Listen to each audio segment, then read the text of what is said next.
We've been told a simple story about World War II, the good guys versus the bad guys, democracy against fascism, Allied heroes liberating the world from Nazi tyranny. But what if I told you that this narrative, the one taught in every classroom and repeated in every documentary, is just the surface? What if the real story of the Second World War was written not on battlefields, but in the shadowy corridors of power, in smoke-filled boardrooms where bankers moved money between enemies, in secret meetings where corporate titans supplied both sides, in clandestine negotiations where spy masters traded with the devil himself?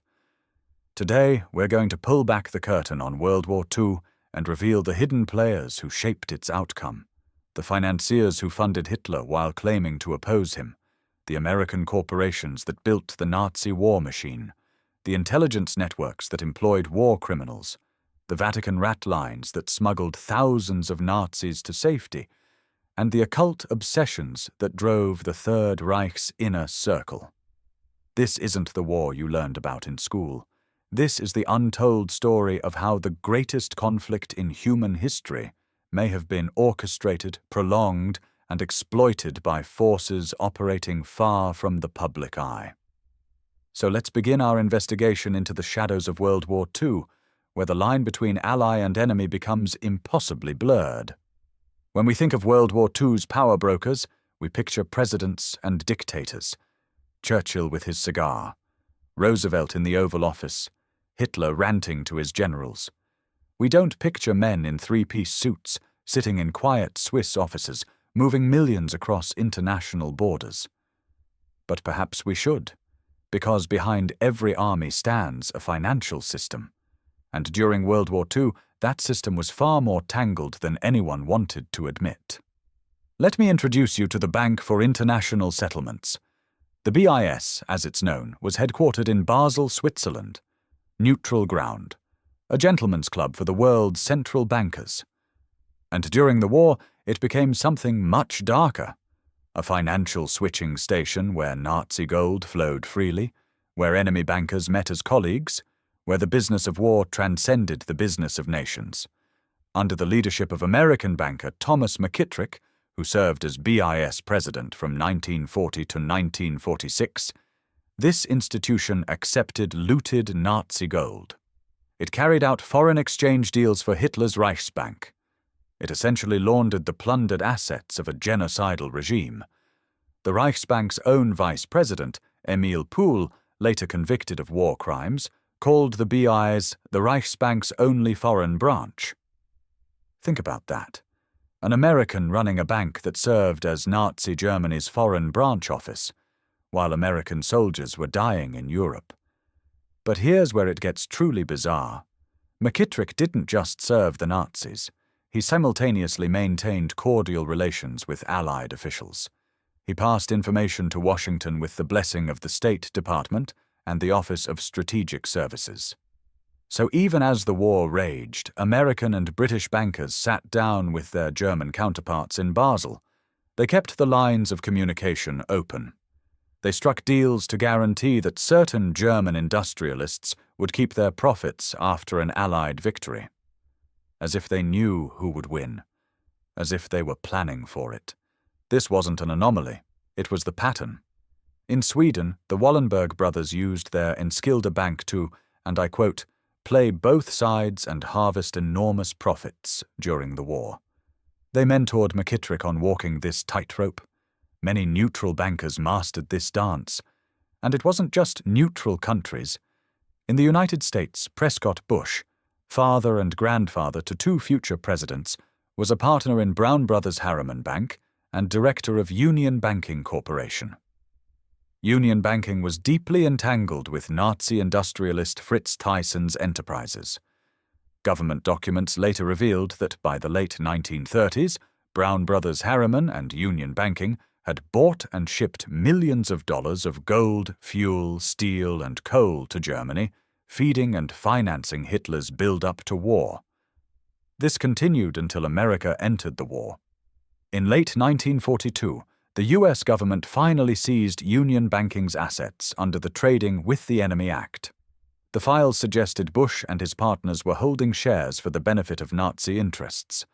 While Prescott Bush's personal views remain debated, the transactions are documented. American financiers aided the Nazi war machine for profit, right up until the law forced them to stop. Across the Atlantic, British bankers weren't immune either. Bank of England Governor Montague Norman facilitated the transfer of Czech gold reserves to Germany after the Nazis occupied Prague in 1939. Done under the guise of banking protocol, later seen as abetting aggression. Swiss banks became the ultimate safe haven for Nazi wealth. They accepted deposits of looted gold, much stolen from occupied nations and Holocaust victims, and kept those accounts secret for decades. The concept of Nazi gold only came fully to light years after the war ended. Huge sums were spirited away while Europe burned. If money is the lifeblood of war, these shadowy financiers were its hidden hearts, pumping resources to all sides.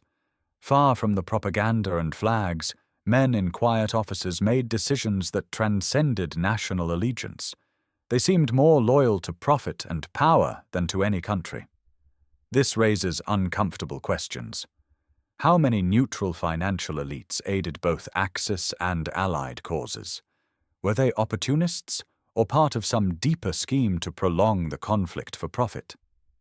And if the war was being financed from both ends, who really benefited when it finally ended? If money was flowing to both sides, what about the companies actually building the weapons? We're taught to imagine World War II as total war, nations cutting all ties with the enemy. But the reality was far murkier.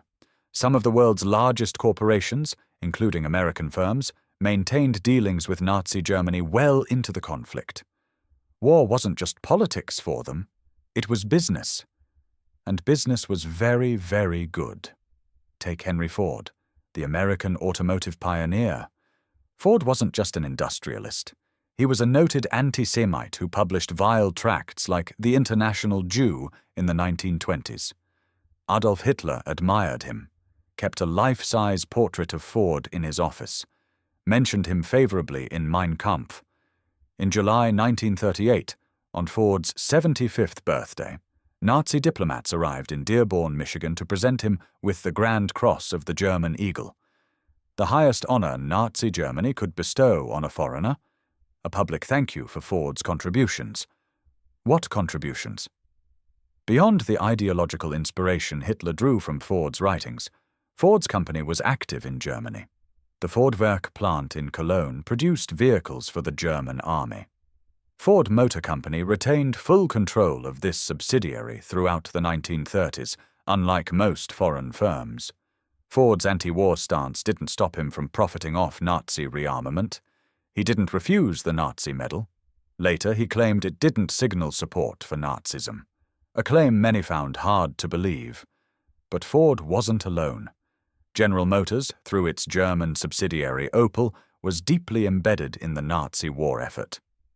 By the late 1930s, Opel was producing the Blitz truck, the workhorse of the Wehrmacht, used in blitzkrieg operations across Europe.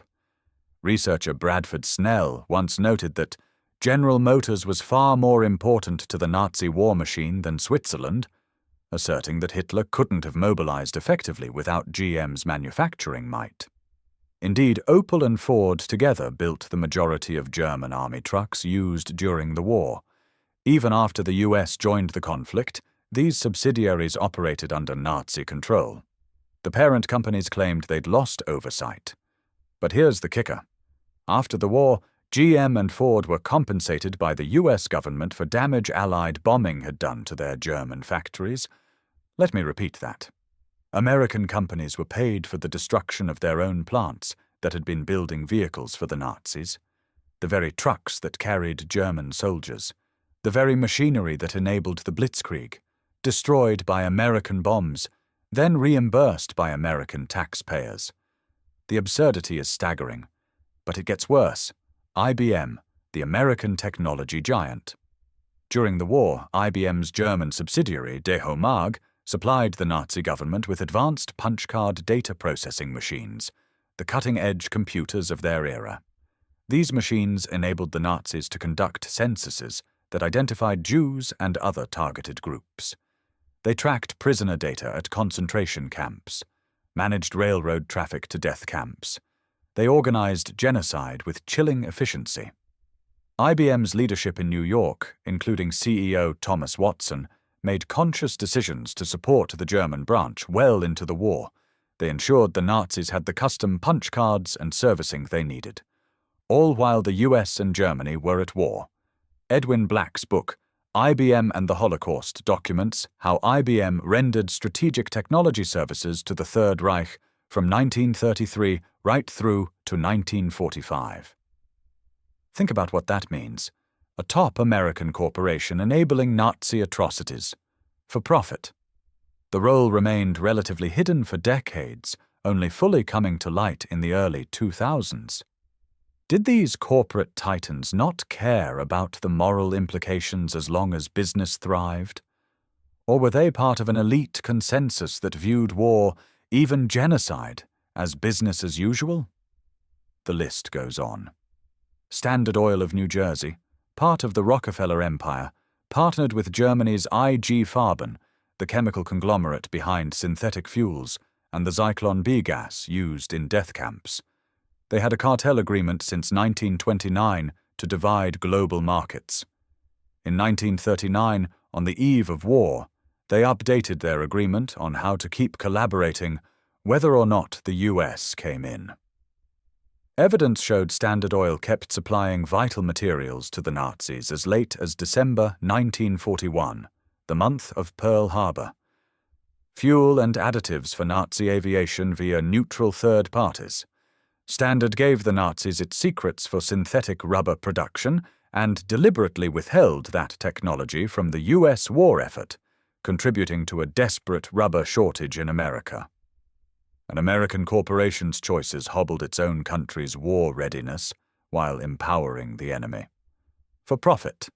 For monopoly positioning. When confronted, Standard's executives denied wrongdoing. They claimed their dealings were in America's interest. How many lives were lost because Nazi forces had fuel provided by Western companies? It's incalculable. DuPont kept ties with Farben. ITT had investments in German communications. Chase Manhattan Bank in Paris continued doing business with Nazis during occupation. Swedish companies traded ball bearings and iron ore that fueled the German war industry. American and British companies quietly traded with Germany through Spain and Portugal, swapping tungsten and oil through back channels. The pattern is consistent and undeniable. For powerful corporations, World War II wasn't a clash of good versus evil. It was a complex market opportunity, a chance to hedge bets and ensure that no matter who won officially, their interests would prevail. When the dust settled in 1945, many of these companies emerged profitable and positioned to dominate the post-war economy. Was war to them just another deal, with ideology only skin deep? These questions blur the line between capitalist pragmatism and conspiracy. But what's undeniable is that the secret dealings of big business added a hidden layer of complexity to World War II, a layer known to only a few at the time. Like a vast chess game played behind the headlines, with corporate kings and bishops moving in ways the public never saw, and if corporations were playing both sides, ensuring their survival regardless of outcome, what does that say about the nature of the war itself? Was victory truly about freedom and democracy? Or was it about which system of power would dominate the post-war world, with certain players guaranteeing their seats at the table either way? While corporations hedged their bets, another war was unfolding in the shadows, a war of spies. While generals strategized on battlefronts, another war was being fought in the shadows, by spies, spy masters, secret agents operating under deep cover. World War II saw the birth of modern intelligence agencies, MI6 and SOE in Britain, the OSS in America, which would become the CIA. These organizations were rife with intrigue. Their operations and the elite networks behind them form a hidden history as thrilling as any spy novel. But this was real, and it may have steered the course of the war more than we realize. One towering figure was William Wild Bill Donovan, a Wall Street lawyer who became head of the U.S. Office of Strategic Services. Donovan was tasked by President Roosevelt to create an intelligence service from scratch in 1941, even before America formally entered the war. He recruited aggressively from the elite: Ivy League graduates, wealthy polyglots, seasoned international businessmen and lawyers, people with worldly experience and societal connections. The idea was simple. Well-educated, well-traveled individuals could operate behind enemy lines and rub shoulders with foreign movers and shakers. OSS became a magnet for an unlikely mix of patrician blue bloods and adventurous misfits. Many came from Wall Street firms or prominent families. Some were even members of secret societies like Yale's Skull and Bones. This gave OSS an air of an exclusive club waging a private war. Donovan believed in total intelligence. In total war, nothing was off-limits. Under his watch, the OSS tried everything: high-tech gadgets, guerrilla support, even outlandish schemes like attempting to dose Hitler with female hormones to feminize him, or strapping incendiaries to bats to burn Japanese cities. Bizarre, yes, but it underscores how unrestrained this secret war was. The OSS was dubbed by some in Washington as America's Gestapo in the making. A sinister label. J. Edgar Hoover of the FBI distrusted Donovan deeply. Internal rivalries meant the OSS's covert fight often extended to battles with the FBI and military intelligence. An elite inner war played out within the Allied camp itself. Perhaps more intriguing are the secret deals these intelligence officers cultivated with the enemy. By 1944 and 1945, figures like Alan Dulles, OSS station chief in neutral Switzerland, were in direct contact with disillusioned Nazi officials. In early 1945, Dulles orchestrated Operation Sunrise, a series of clandestine negotiations with SS General Karl Wolff for the early surrender of German forces in Italy. These talks were conducted behind Stalin's back. The aim was to secure a partial peace in the West, prevent further bloodshed, and implicitly keep the communists from advancing too far into Europe. The secret surrender in Italy was achieved in April 1945, possibly shortening the war there. But it enraged the Soviet Union and seeded distrust that blossomed into the Cold War. Alan Dulles epitomized the secret elite circle of spies. A Wall Street lawyer himself. His brother, John Foster Dulles, was a top diplomat. Alan moved easily among Europe's upper crust. From his post in Bern, he reportedly had contacts with Germans plotting to overthrow Hitler and with Nazi intelligence officers like Reinhard Gehlen. These channels hint at a shadowy endgame. Parts of the Western Allied establishment were already positioning for the next conflict with the Soviets even before World War II ended, by making tacit alliances with defeated Nazi networks. The enemy of my enemy is my friend. But done in smoke-filled backrooms, British intelligence had its own covert sagas. MI6 and the Special Operations Executive ran double agents and deception operations. The double-cross system turned German spies in Britain into double agents feeding false information back to Berlin, helping mislead the Nazis about D-Day. Meanwhile, British intelligence even entertained the use of occultist Aleister Crowley to influence Nazi deputy Rudolf Hess, who flew to Scotland under a strange belief he could negotiate peace. A bizarre mixing of espionage and mysticism. High-level British circles, including members of the aristocracy, had engaged in appeasement or clandestine contacts with Nazi Germany before the war.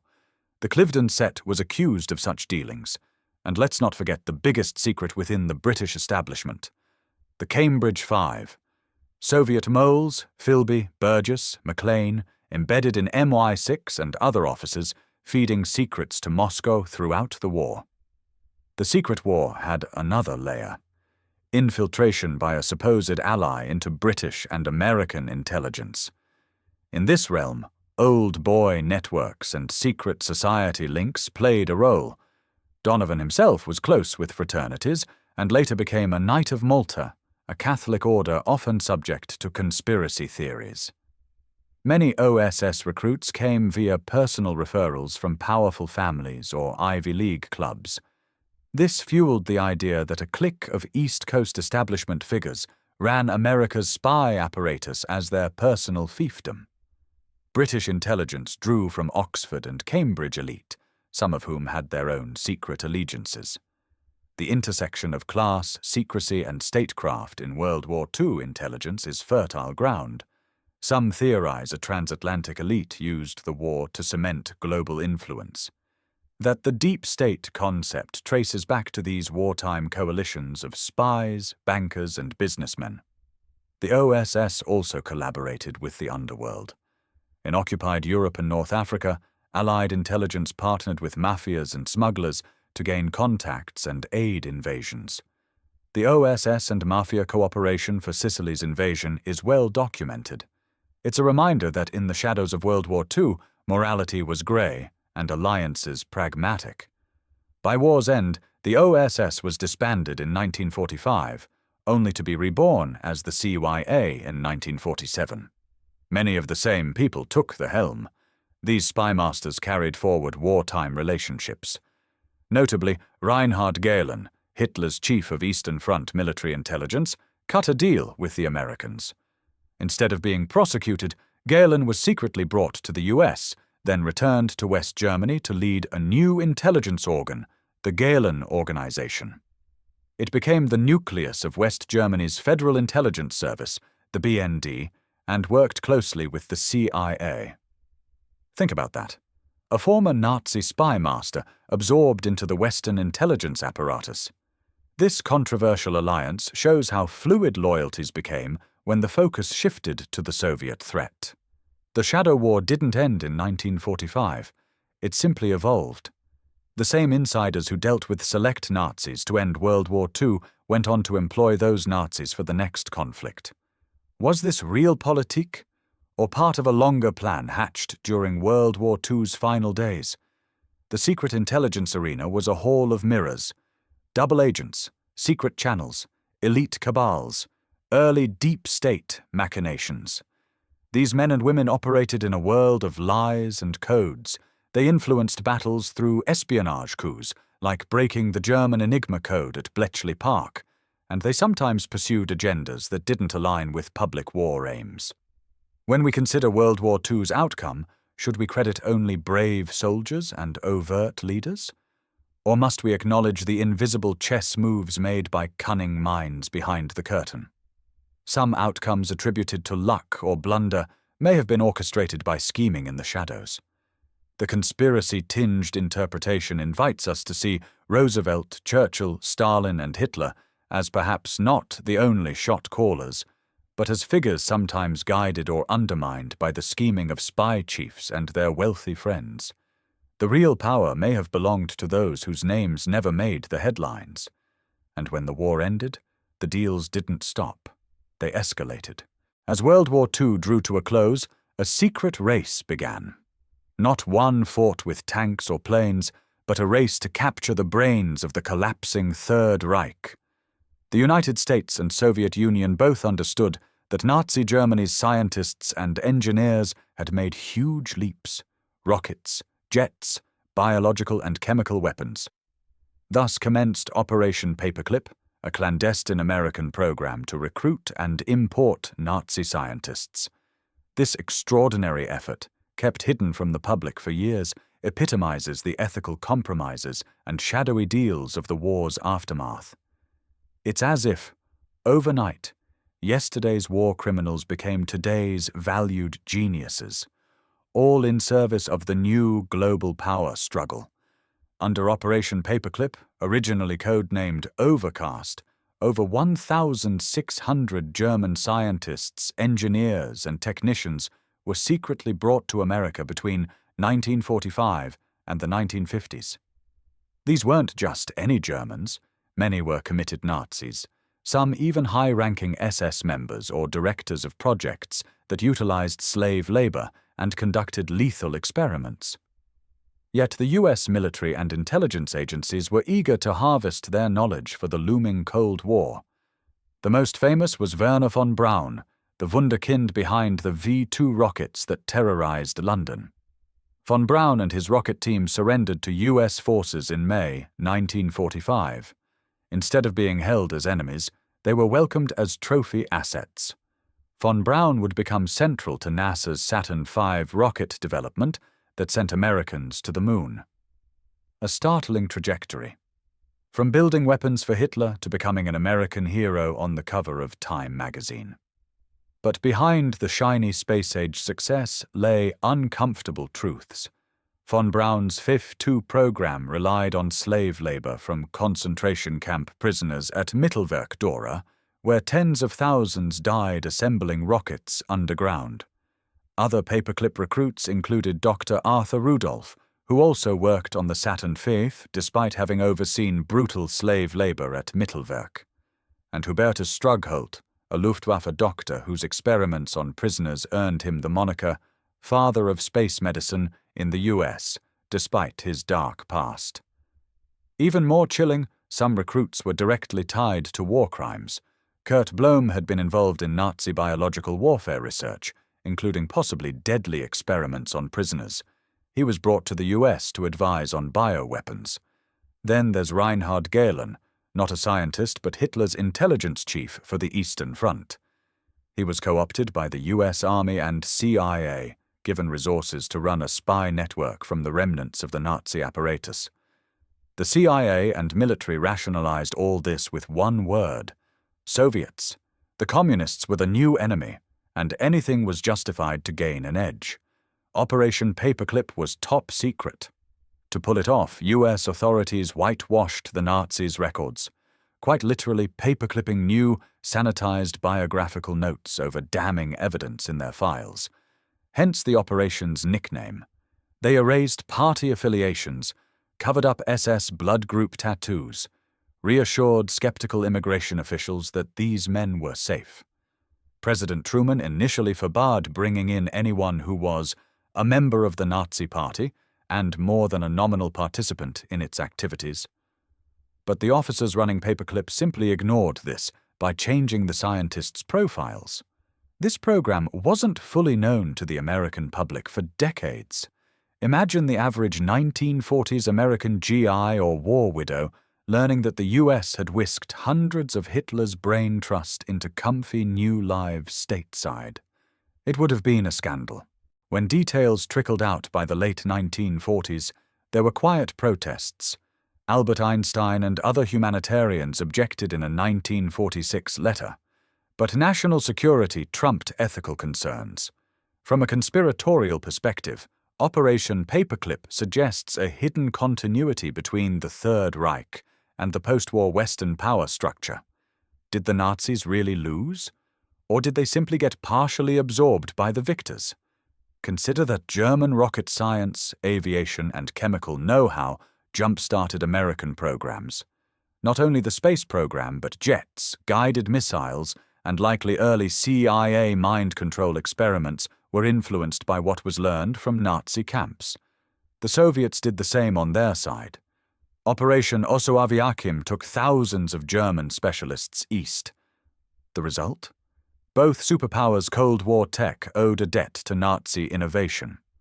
It's almost as if World War II's secret spoils were not land or gold, but brains.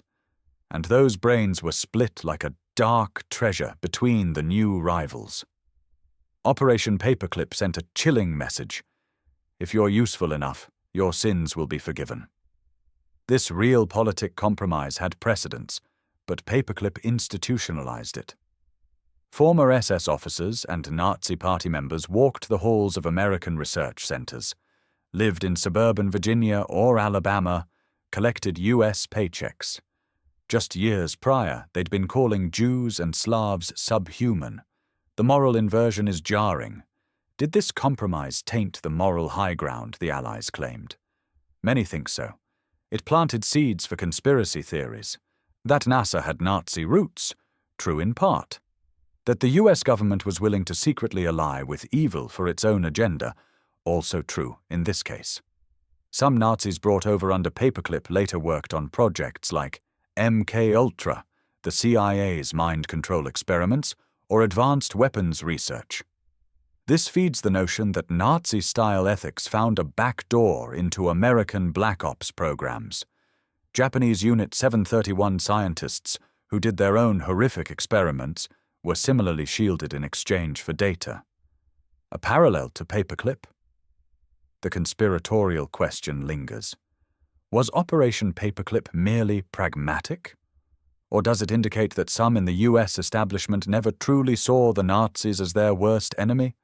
Some fringe theories argue that Western capitalists and Nazis had common anti-communist cause all along, that WWII was an inconvenience which ended in a pact to join forces against socialism.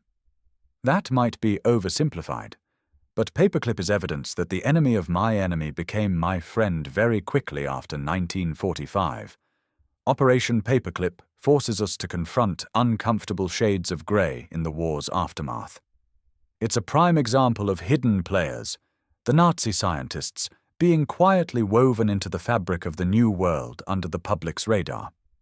The next time we marvel at a rocket launch or space mission, it's worth remembering that some of that came from minds that once served Hitler. A sobering thought indeed. But intelligence agencies weren't the only ones making quiet deals. The Church was involved too. Even the holy halls of the Vatican had a part to play in World War II's clandestine saga. The Catholic Church, specifically the Vatican under Pope Pius XII, was officially neutral. But neutrality belies the complex and often covert role the Church played. From diplomatic backchannels to moral compromises and involvement in post-war escape routes, the Vatican's actions form a fascinating subplot, one that touches on conspiracy theories about global influence. How could an ancient religious institution shape the course of a modern total war from behind the scenes? Yet it did, in ways subtle and profound. Pope Pius XII became pope in 1939, just as the war began. To this day he remains controversial, sometimes dubbed Hitler's Pope by critics, lauded as a quiet hero by defenders. The truth seems to be that Pius XII walked a delicate tightrope. On one hand, Pius harbored deep anti-Nazi sentiments privately. He knew of Hitler's evils. He maintained secret communication with German resistance figures who aimed to overthrow Hitler. The Pope acted as an intermediary between anti-Hitler German officers and the Allies at least once in 1940, conveying feelers about a potential coup if the Allies would offer peace to a post-Hitler Germany. These clandestine contacts made the Pope a broker in a shadowy plot to end the war early. The plot failed when the British insisted on unconditional surrender. Still, it's remarkable that the Vatican was in the loop on secret coup plans. On the other hand, Pius XII never publicly condemned Hitler or the Holocaust in unambiguous terms. Why the silence? One view is realpolitik. The Vatican feared open opposition would provoke Hitler to unleash retribution on the Church in occupied Europe. Many priests were already imprisoned. Pius was involved in quiet efforts to save some Jews by instructing churches and convents to shelter them in Italy and elsewhere. But he was careful not to openly antagonize Nazi and fascist regimes. Critics say this silence enabled genocide. Supporters argue the Pope worked behind the scenes without jeopardizing the Church. This duality, public reticence and private resistance, suggests a hidden moral struggle within the Vatican. It feeds conspiracy theories. Some claim the Vatican struck a deal, staying silent on Nazi crimes in exchange for the Church's survival, and perhaps a stronger position against Soviet communism later. Pius XII was vehemently anti-communist. He viewed Bolshevism as an existential threat to Christian Europe. The wartime Pope likely saw the Nazis as a lesser evil compared to Stalin. Once the war shifted to a US-UK versus USSR polarity, the Vatican aligned staunchly with the West against communism. One concrete deal was the Reichskonkordat of 1933, an agreement the Vatican signed with Nazi Germany. This treaty secured rights for the Church in Germany, but at the cost of clergy largely withdrawing from political activity. It meant early Vatican recognition of the Nazi regime. Some see this as the Vatican giving Hitler a green light in return for church protections. As the war ended, the Vatican's role became even more controversial with the ratlines. Clandestine escape routes for Nazis and fascist war criminals fleeing Allied justice in 1945 and 1946.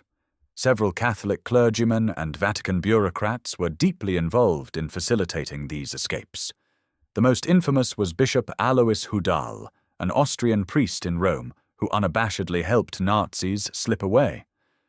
Hudal used his position to obtain false papers and Red Cross passports for wanted men, including major war criminals like Franz Stangl, commandant of Treblinka death camp, Gustav Wagner, Sobibor death camp officer, Alois Brunner, Adolf Eichmann's assistant in deportations, and even Eichmann himself. Hudal later wrote, "I thank God that he allowed me to visit and comfort many victims in their prisons and to help them escape," chillingly calling Allied war crime trials mere revenge. He asserted the Allies' war against Germany was not a crusade, but a rivalry of economic complexes.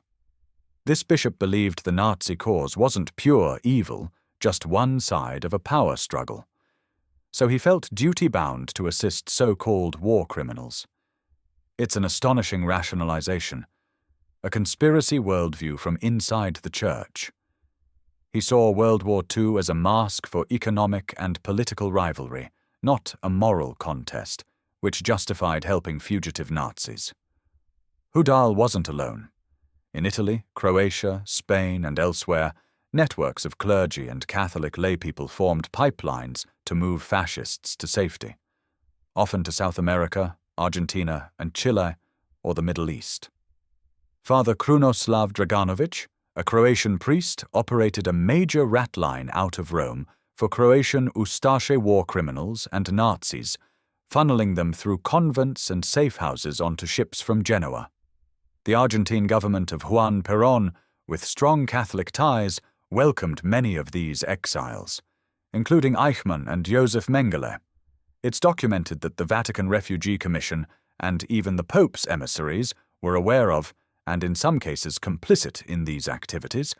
How much Pius XII knew directly is debated. Some evidence suggests he knew and didn't intervene. U.S. intelligence in 1947 lamented that Vatican cooperation in turning over these asylum seekers was negligible. The Church wasn't helping catch them. Some American agents suspected Vatican officials aided the escape of Klaus Barbie, the butcher of Lyon, though Barbie's escape was mainly via U.S. ratline. Why would men of God help men of such guilt? Several reasons. Ideological sympathy. Many clergy were rabid anti-communists who preferred former fascists to falling into Soviet hands or being executed. Gratitude. Some Nazis had supported Catholic causes. And realpolitik. The Church wanted a bulwark against expanding communism in Europe and saw to it that anti-communist fighters, even ex-Nazis, were preserved. There was also a long history of the Church offering sanctuary, albeit these were extreme cases. To conspiracy thinkers, this is evidence of a Vatican conspiracy to save fascism for use in the coming struggle with godless communism. Many ratline beneficiaries later worked for Western intelligence or regimes. Klaus Barbie was recruited by U.S. counterintelligence after the war, then helped to flee to Bolivia. The intersection of Vatican-led ratlines and U.S. anti-communist operations, like the Galen Organization and later Operation Gladio stay-behind networks in Europe, suggests a clandestine alliance. The Vatican, Western spies, and ex-Nazis against the USSR. There were other secretive Vatican involvements. Financial dealings. The Vatican Bank allegedly stored or laundered Nazi-looted gold, especially that plundered by the Croatian Ustaše from Serbian and Jewish victims. Vatican diplomacy. Pius XII made behind-the-scenes attempts to broker peace. In late 1944, with Rome liberated, he tried to mediate a peace agreement between Western allies and some German officials, to possibly present a united front against the Soviets. And the religious aspect. Some high-ranking Nazis had been Catholic. After the war, the Church sometimes quietly removed excommunications or provided sacraments to repentant Nazis. All of this portrays the Vatican as an active, if stealthy, player. Not on the battlefield, but in corridors of power and escape routes, guided by its own agenda. Protect the Church, oppose atheistic communism, preserve as much of the old order as possible. It underscores an alternative view of World War II. Not simply fascism versus democracy, but also a subtler conflict between Christendom and Bolshevism in which the Vatican chose its lesser evil. One could argue World War II's chaos allowed the Vatican to position itself for the Cold War, emerging as a voice for peace and unity while having helped certain devils slip away.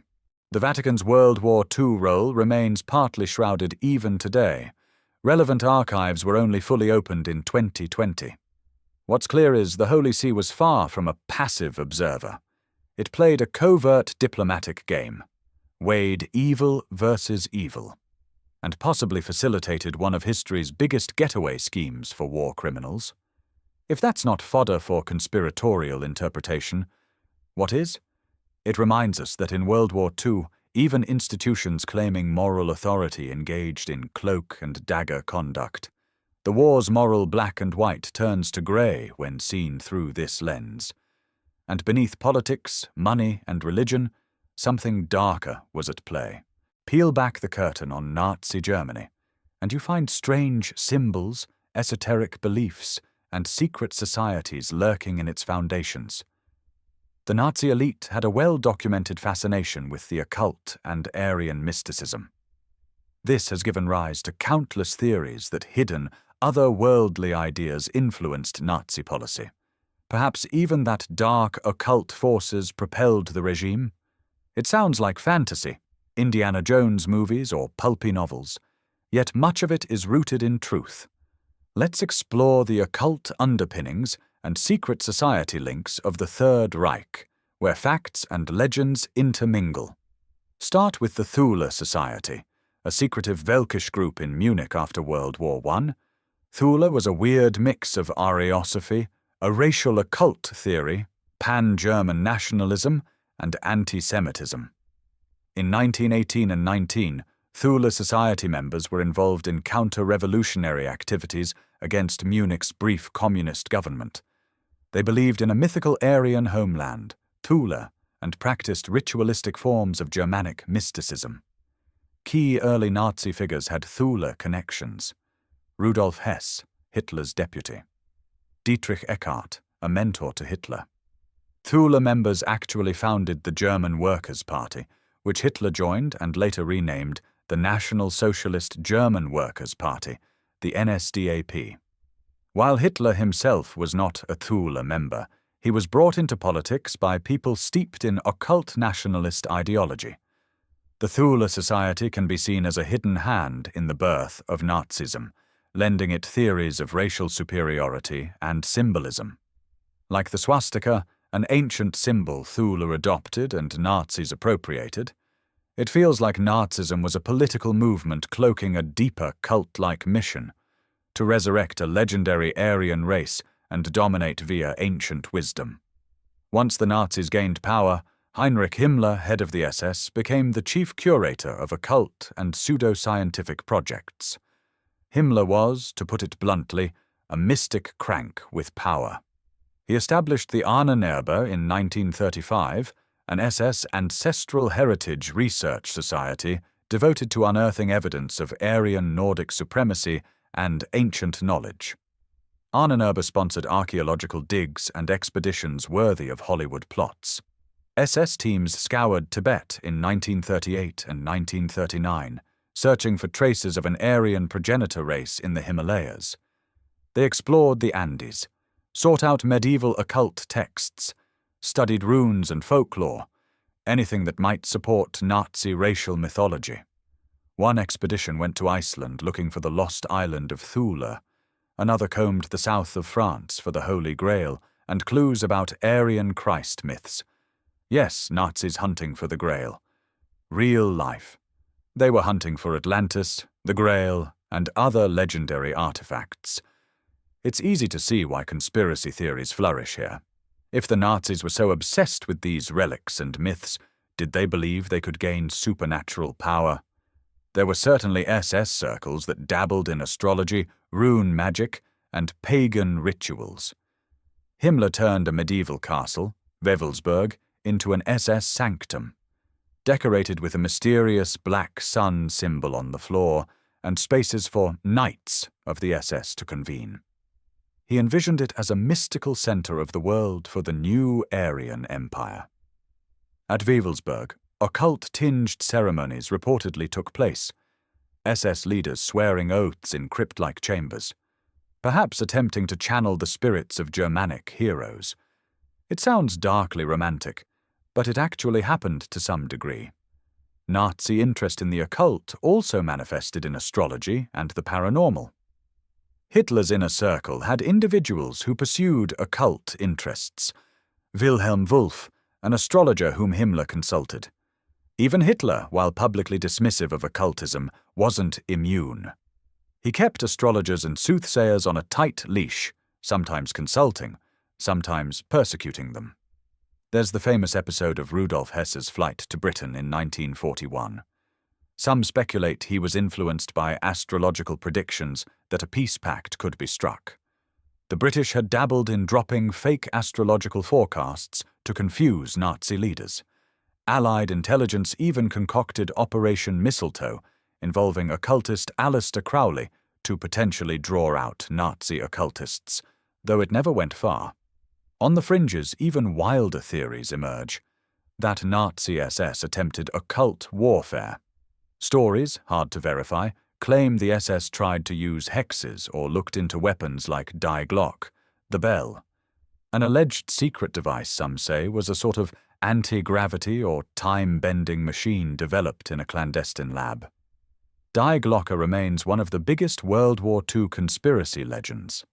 A bell-shaped contraption that supposedly vanished at war's end, perhaps shipped to the Americas, along with its creator, SS General Hans Kammler. Some tie this to Nazi dabbling in Vril energy, a concept from a 19th-century occult novel that a secret Vril society in Germany supposedly took seriously, involving psychic powers and mysterious energy. It's hard to separate myth from fact, but what's known is Nazi Germany was developing advanced technology, rockets, jets, early computers, and had secret programs. Overlay that with their occult interests, and it's tantalizing to think they might have pursued something exotic that we still don't fully know about. Many SS files and projects were destroyed or seized in 1945 and only partially revealed. Could some have been so far out that even today they remain classified? Possibly. Both the US and USSR grabbed Nazi scientists and research. If Nazis were onto something paradigm-shifting, that could be a deeply held secret in some archive. Another secret society often mentioned is the Vril Society and Society of Green Men, semi-mythical groups that allegedly involved early Nazi figures and mediumistic women who claimed to channel otherworldly beings to get advanced knowledge. They supposedly drew designs of futuristic aircraft from psychic visions, leading to the trope of Nazi UFOs. While mainstream historians find no solid evidence of actual Nazi flying saucers deployed, WWII did give birth to modern UFO sightings. Foo Fighters seen by pilots.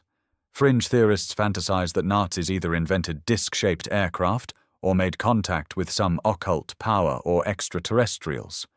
Far-fetched, but it remains a popular alternative history theme. Within the Nazi leadership, Adolf Hitler himself cultivated a public image of almost divine destiny. Some around him believed it. Nazi propaganda often portrayed Hitler as a messianic figure chosen to resurrect Germany. Hitler was fascinated by symbolism, the torchlight parades, the swastika flag, the Roman-style salute cults. These rituals gave the movement an almost religious fervor. One could argue the Nazi Party functioned like a dark cult as much as a political party, with Hitler as the cult leader. Did Hitler believe in occult forces guiding him? He spoke of providence frequently. There's an unconfirmed tale that he possessed the spear of destiny, the lance that pierced Christ's side, having taken it from a museum in Vienna after annexing Austria, that he thought it gave him power. A legend says whoever holds the spear is invincible. Supposedly the Allies securing it coincided with Hitler's downfall. Real or myth, such stories highlight how entwined World War II is with mystical lore. All these occult and secret society threads raise questions. Was there an occult inner circle influencing Nazi decisions? Or even more bizarrely, were the Nazis trying to tap into supernatural forces to win the war? Consider the grotesque human experiments by SS doctors. From a conspiratorial angle, one could speculate if some were attempts to push the boundaries of life and death, though in reality they were pseudoscientific cruelty in the name of racial theory and military research. The Nazis were pursuing an almost millenarian vision, a 1,000-year Reich, which has an apocalyptic, quasi-religious ring. On the flip side, Allied nations also had secretive groups, though none as integrated into state policy as in Nazi Germany. Britain's establishment had many Freemasons. Both Churchill and FDR were Freemasons, a fact conspiracy folks love to point out. Did Freemasonry or other secret fraternities play a hidden role? Hard to say. The Nazis hated Freemasons and banned them, seeing them as part of a Judeo-Masonic world conspiracy. Ironically, conspiracists later sometimes claimed the Freemasons and Illuminati orchestrated World War II from the Allied side to defeat nationalism and lay groundwork for a new world order. This intersects with occult ideas, as Illuminati lore is steeped in occultism and power cults. The occult element of World War II is like a kaleidoscope of half-truths, speculation, and genuine odd history. It provides perfect breeding ground for alternative narratives. We know some Nazi leaders earnestly invested time and resources in arcane pursuits, Ahnenerbe's expeditions, which is extraordinary in a total war context. What we don't know is how much that truly influenced decisions or outcomes. Did an astrological forecast delay a German attack? Did Himmler's mysticism affect how he ran the war? He recruited men based on racial purity gleaned from occult racial theories, which affected SS composition and brutality. As the war turned against Germany, did any Nazi inner circle attempt ritual magic to avert defeat? It sounds absurd, but desperate people in extreme situations resort to superstition. At war's end, the occult factor didn't vanish. It transformed into mystique, the image of defeated Nazis fleeing or dying with secrets intact, Bormann disappearing, Kammler vanishing with advanced tech. It gives that unresolved feeling that maybe something beyond ordinary was at play and escaped reckoning. The Third Reich's flirtation with secret societies and occult lore was very real. It constituted a hidden subplot of the war. It paints the conflict not just as armies versus armies, but as a clash of ideologies where one side had almost cultish, magical thinking at its core. It adds a layer of almost cosmic good versus evil to World War II. Small wonder it captivates the popular imagination. Did arcane forces empower or doom the Nazi war machine? That's up for debate. But the mere fact we ask such questions shows how the war's history tips into the mythic. As we dig into these aspects, we can't help but entertain the possibility. Was World War II an occult war as much as a political one? That behind the tanks and planes were talismans and spells, or at least men who believed in them? When the Reich collapsed, not everyone vanished cleanly. Even with victory parades and war crimes trials, World War II did not wrap up every loose end. Key figures vanished without a trace. Secret files were locked away for decades. Strange links between wartime actors surfaced only years later.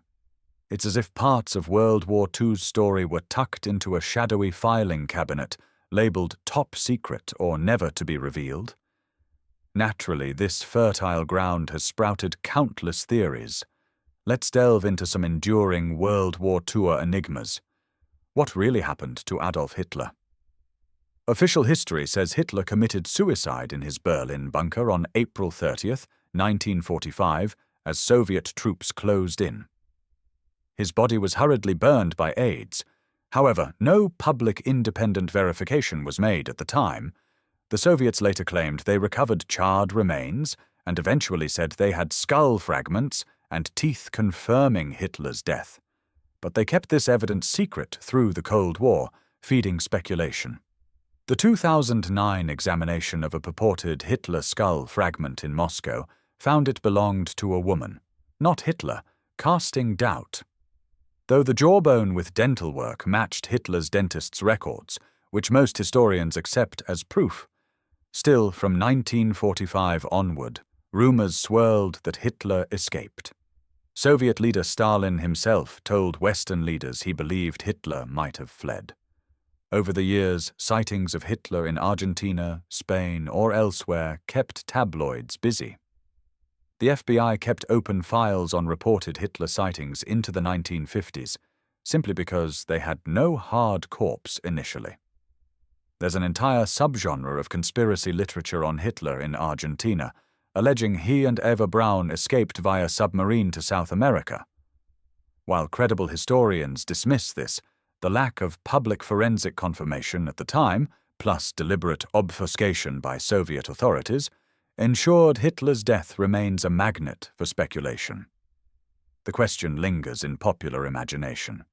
Did Hitler really die in the bunker, or did he live on in hiding? It hints that perhaps some powerful people could have secretly allowed or facilitated his escape. A tantalizing but unproven theory. The disappearance of Martin Bormann. Hitler's private secretary and shadowy right-hand man vanished on May 1, 1945, as he tried to flee Berlin. For 26 years, his fate was unknown. The Nuremberg trials convicted him in absentia, but no one could find him. Many believed Bormann escaped to South America or Spain. Some claimed he became a puppet master for a clandestine Nazi exile organization, the famed but likely overstated Odessa Network. It wasn't until 1972 that construction in Berlin unearthed human remains, later confirmed as Bormann's. West German authorities said dental records and later DNA in 1998 proved it was Bormann, likely killed the night of escape. Yet some dispute those findings, suspecting a cover-up to close the file. Bormann was privy to all of Hitler's secrets and Nazi party funds. If any Nazi could have reassembled a Fourth Reich in exile, it would be him. If he survived, who might have protected him, and why? Theories point to sympathetic factions in the West or Argentinians. The idea of a Nazi shadow government abroad sounds like novel fodder, but it's rooted in real post-war phenomena. Many Nazis did flee and regroup socially. Bormann's decades-long disappearance fed the notion that something was being hidden, that pieces of the Nazi apparatus quietly lived on. Lost Nazi gold and treasure. The Third Reich looted vast wealth. Gold, art, jewels. As the Reich collapsed, trainloads of gold disappeared. Secret stashes were buried. Legends of Nazi gold abound, like the gold train filled with valuables in Hungary, or gold dumped in an Austrian lake. In recent years, treasure hunters in Poland claim to seek a buried Nazi gold train in tunnels, an unconfirmed rumor but reflective of persistent belief that fortunes lie hidden. Why it matters. Such treasure could have financed clandestine post-war Nazi networks or greased escapes. Is there a hidden war chest that allowed fugitive Nazis to remain powerful? The conspiracy theory of a Fourth Reich operating financially from the shadows often rests on the idea of billions in stolen assets squirreled away. Perhaps in Swiss banks, some of which was eventually traced and restituted in the 1990s, or Vatican accounts, or anonymous trusts. As late as the 1990s, Swiss banks were pressured to reveal dormant accounts of Holocaust victims and Nazis. Prior to that, they kept strict secrecy. That atmosphere of hidden money created a mystique that behind world finance might lurk unrecovered Nazi wealth influencing things. Suppressed and sealed documents, many World War II files remained classified long after the war, fueling speculation. British intelligence files on the Duke of Windsor's dealings with Nazi Germany have been subject to secrecy. Some documents indicated the former King Edward VIII, who abdicated, was willing to return as king if the Nazis conquered Britain. That he fraternized with Hitler. The British establishment suppressed some of this to avoid scandal. Those files were partly released in the 1990s, confirming embarrassing ties. Similarly, OSS and CIA files on Nazi collaborators remained sealed for decades. Only in the 21st century, thanks to the Nazi War Crimes Disclosure Act, did U.S. archives release troves of documents showing how extensively the CIA used ex-Nazis and how some war criminals were protected. Whenever such releases happen, we wonder, what was kept hidden for so long, and why? It often appears it was to shield reputations or ongoing Cold War operations, but to a conspiratorial eye, it suggests deep-rooted complicity. Alan Dulles' negotiations with SS General Wolfe, Operation Sunrise, were secret at the time. Full details only came out later, indicating the US was willing to cut deals with very senior Nazis while the war was still on. Did those deals extend to letting some Nazis off the hook? Wolfe never stood trial at Nuremberg for his SS role, possibly due to his cooperation. A quiet quid pro quo. Other famous sealed files include Soviet KGB archives on Hitler's death. The Soviets kept Hitler's jaw, and some remained secret, only confirming them years later. The existence of locked-away files naturally breeds alternative narratives for what might be in them. Unexplained post-war connections and cover-ups. Some individuals with dark wartime pasts popped up in high places later. Kurt Waldheim, UN Secretary-General in the 1970s and Austrian president, was revealed in the 1980s to have concealed his service in a Nazi unit that committed atrocities. How did that slip through? Prince Bernhard of the Netherlands, a founder of the Bilderberg Group, itself fodder for New World Order conspiracies, was a former member of the Nazi Party and SS, albeit he claimed it was just career necessity in pre-war Germany. The integration of Nazi-linked personnel into Western elites after the war was extensive. Politics, industry, intelligence. Even the space race had Werner von Braun in the US and Helmut Gröttrup in the USSR. In the very fabric of post-war progress, ex-Nazis had a hand. Conspiracy thinkers sometimes extend this to argue a covert continuity, that a Nazi mindset or network quietly endured, influencing post-war events. There's the case of Klaus Barbie, the Gestapo chief who tortured French resistance members. He was covertly employed by US intelligence after the war to spy on communists, then helped via a rat line to escape to Bolivia. He lived freely under a pseudonym until the 1980s, when he was finally extradited to France. For decades, the US government concealed Barbie's whereabouts, effectively obstructing justice. When this came out, it wasn't theory. It was documented truth. How many others were similarly protected? It suggests at least part of the Western security apparatus put priority on Cold War espionage value over justice, assimilating some Nazi evil for perceived greater good. A conspiracy-minded extension could be, did this create a subculture within intelligence agencies that admired or continued some Nazi-like practices? Like COINTELPRO or MKUltra's unethical experiments? It's speculative, but not entirely outlandish considering Paperclip and similar operations. Missing scientists and secret weapons. In the chaotic final days, some Nazi scientists and engineers disappeared, possibly brought into Paperclip or by the Soviets, or perhaps going rogue.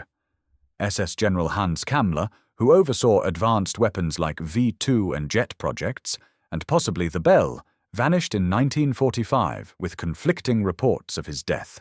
Some say he was killed, others that he surrendered to the US and was quietly given a new identity. If Kamler survived in custody, he would have been an invaluable source of technical secrets. Rumors that he bargained his projects to the US for safety persist. Additionally, UFO sightings starting in 1947, Roswell and others, have been tied by some to testing of captured Nazi tech or scientists working on high-tech projects in America. A far reach, but the timeline intrigued people.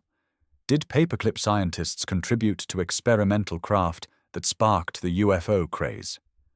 One of the more exotic World War II adjacent conspiracies is that the Nazis established a secret base in Antarctica, Neuschwabenland, and perhaps even stashed UFOs or treasure there.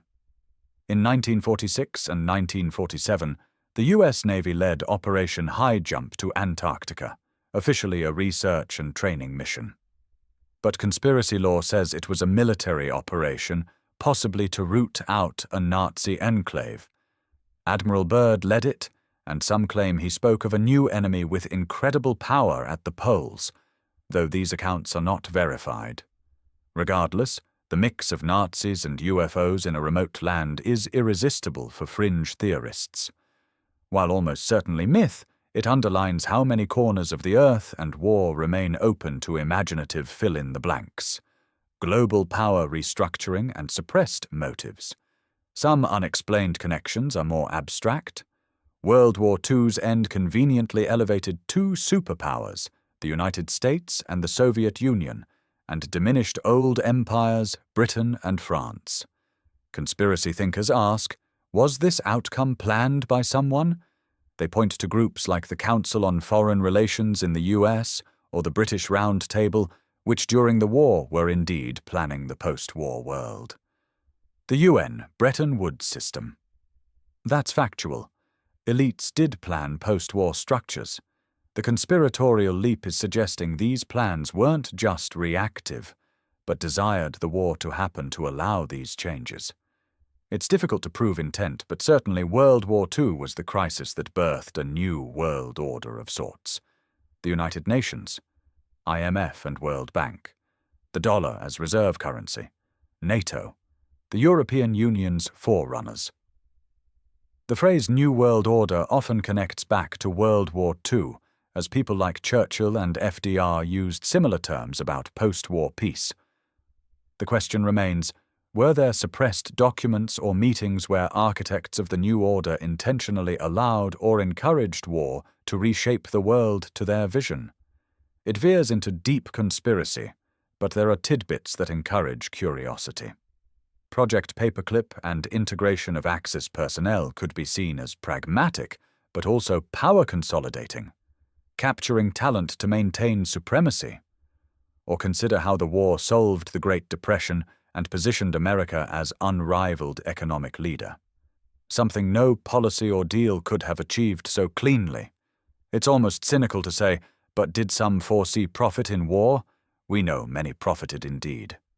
Given all these disappearances and secrets, it's no wonder World War II remains an open book in many minds. Governments slowly release archives, often confirming some conspiracies while dispelling others. But the time gap has let theories run wild. Some truth may never be fully known. Every suppressed document hint makes us question. What if the narrative we are told omits key facts that would change our understanding? For instance, if an archive tomorrow revealed Allied leadership knew of Pearl Harbor in advance but let it happen, that would upend trust in the good war narrative. Or if it turned out Churchill and Roosevelt had secret correspondence dividing spheres of influence and sacrificing Eastern Europe knowingly to Stalin. Some suspect something like this at Yalta. These remain speculative, but not outlandishly impossible given the secrecy of statecraft. The legacy of World War II is a tapestry with noticeable holes, negative spaces that invite conjecture. Each missing person or missing file is like a void we fill with possibilities. The conspiratorial tone asks, what do you think was kept from us? Why do certain mysteries endure? It encourages healthy skepticism. After all, we've seen instances where governments admitted to keeping World War II-related secrets for 50-plus years. If they kept those, might there be bigger ones still locked away? Perhaps secrets that, if revealed, would embarrass or implicate the very victors we laud? Step back and look at the grand picture of World War II. In the aftermath of this cataclysm, the world map was redrawn. Power was radically reallocated. Old empires crumbled, new superpowers emerged, global institutions arose. To the mainstream historian, these outcomes resulted from the war's progression and subsequent desire to prevent future wars. But what if there were hidden motives behind this global restructuring? What if World War II was not just a tragic inevitability, but also an instrument? A means to achieve certain geopolitical or economic ends envisioned by elites? This is the realm of far-reaching conspiracy theory. Yet it's worth exploring how the pieces align. By 1945, the United Nations was formed. The IMF and World Bank established. Soon the GATT, forerunner to WTO, and other frameworks. These effectively set up a new world order emphasizing collective security and integrated economies. It's notable that many concepts had been discussed by intellectuals and think tanks like the CFR's War and Peace studies before and during the war. One could argue World War II provided the urgency to implement them. Could influential figures have wanted such restructuring and saw war as the catalyst?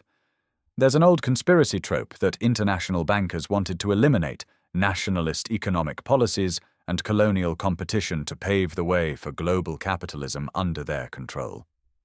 World War II did indeed devastate nationalist fascist regimes and weakened colonial powers like Britain and France, accelerating decolonization and opening global markets. The US emerged as chief architect of the new economic order. Bretton Woods made the US dollar king, linking currencies to it. The World Bank and IMF reinforced Western capitalist models. Some point to individuals like John D. Rockefeller Jr., who donated land for UN headquarters, a symbol to conspiracists of alliance between financial dynasties and global governance. Or consider Allen Dulles and his Wall Street peers, who had broad visions for American global leadership.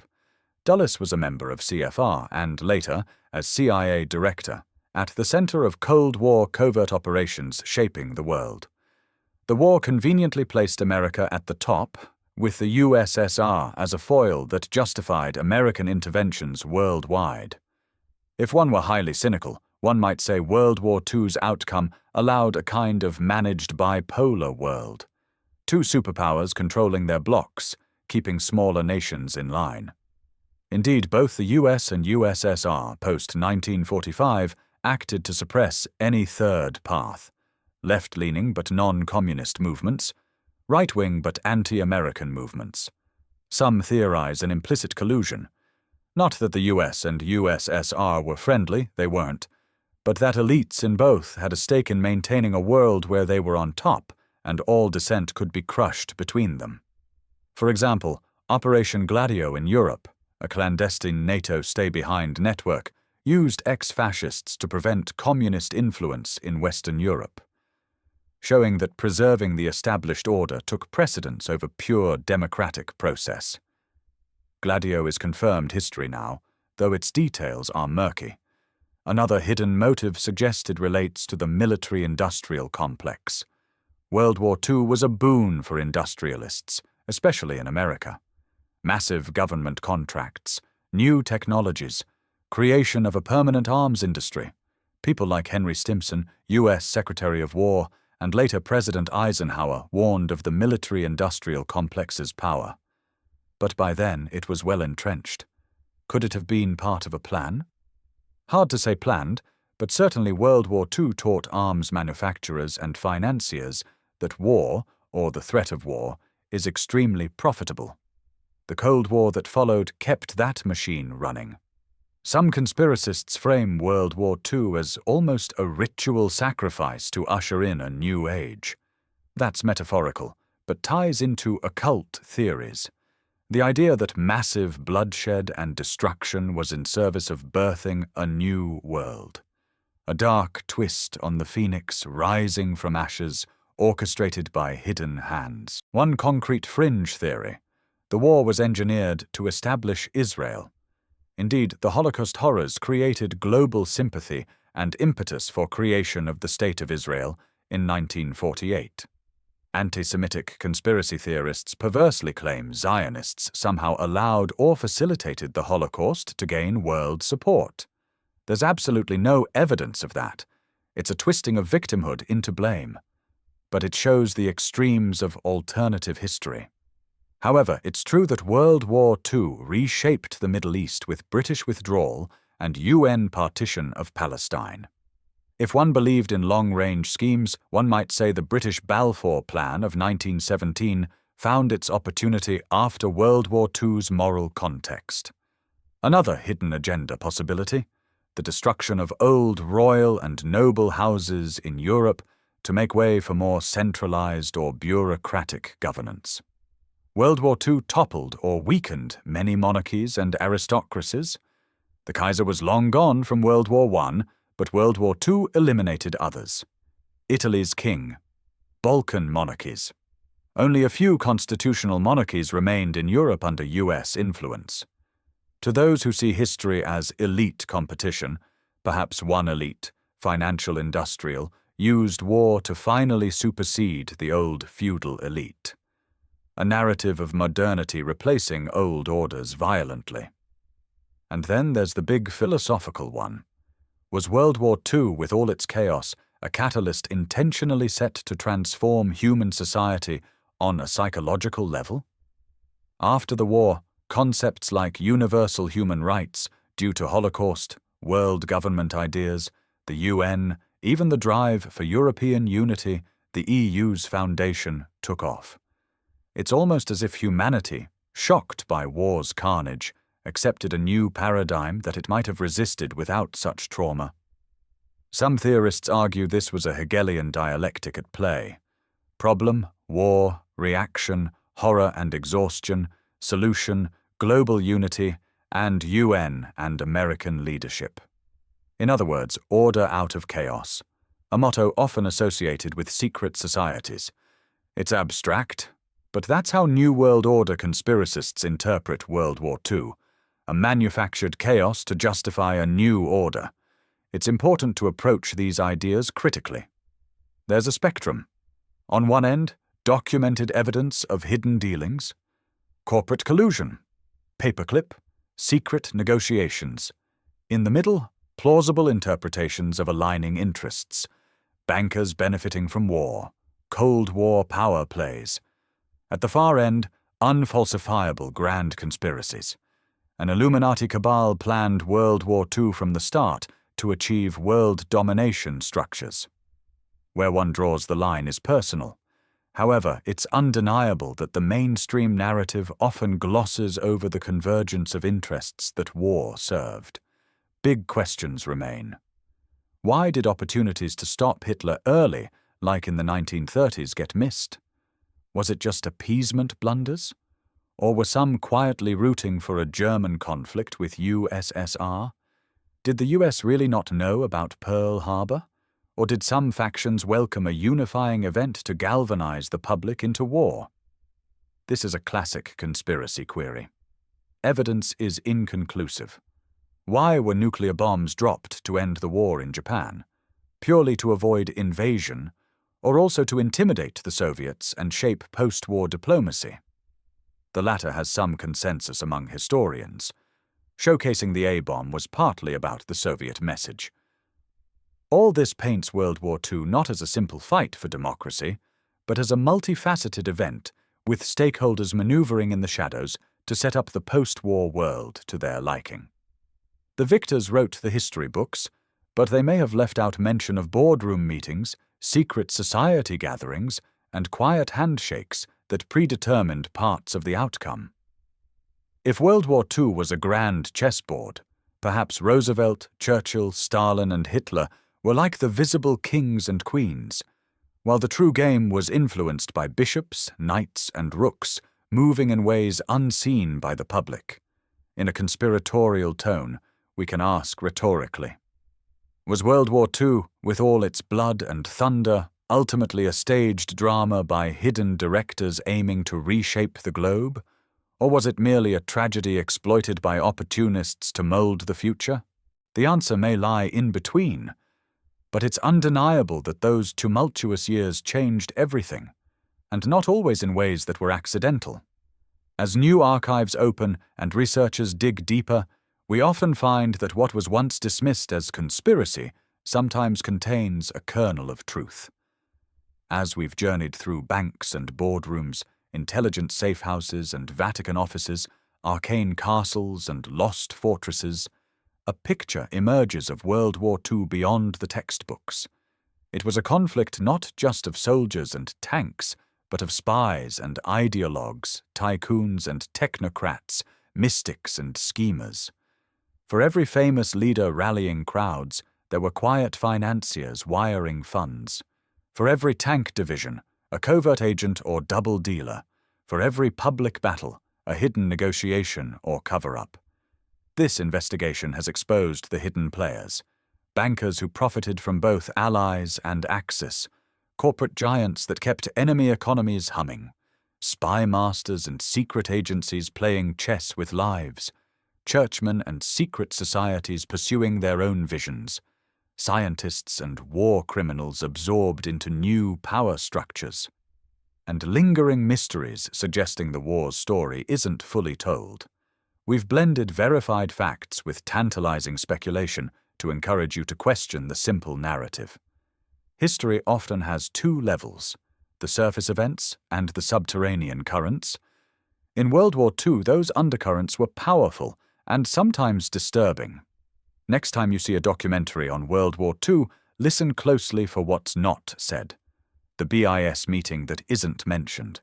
The IBM logo on a Nazi punchcard machine. The SS officer recruited instead of tried. The occult symbol glinting on an SS ring. Or the politician's name that quietly vanished from records. Behind the patriotic slogans and horrific headlines, people in fine suits or hidden robes were pulling strings. Ultimately, why does this matter? Because understanding the hidden side of World War II reminds us that official history might omit or downplay forces that still shape our world. The global institutions, intelligence agencies, and corporate powers that dominate today partly owe their existence to what happened behind the scenes in 1939 to 1945. By shining light on those shadows, we not only rewrite our understanding of the past, but we gain insight into the present. Perhaps the very same hidden players' successors are at work even now. As with any grand conspiracy exploration, we end with more questions. If World War II had unseen puppet masters, who truly won the war? The nations waving flags? Or the cabals counting coins and planning orders? How many secrets died with those who kept them?